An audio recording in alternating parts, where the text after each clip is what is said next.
আসসালামু আলাইকুম বন্ধুরা, কেমন আছেন সবাই? ভালো জাত মানেই ভালো ফলন। প্রত্যেকটি ফসলের ক্ষেত্রে জাত নির্বাচন করতে হয়। ভালো জাত মানেই বাম্পার ফলন। আপনারা ভিডিওতে দেখতে পাচ্ছেন, এটি একটি উচ্চ ফলনশীল মরিচের জাত।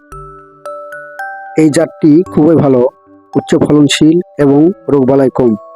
আপনারা ভিডিওতে দেখে বুঝতে পারতেছেন একটি গাছে কি পরিমাণ মরিচ ধরেছে, যা কৃষক এরকম ফলন কোনোদিন স্বপ্নে কল্পনাও করতে পারে না, যেটি এখন কৃষকরা বাস্তবেই ফলাচ্ছে।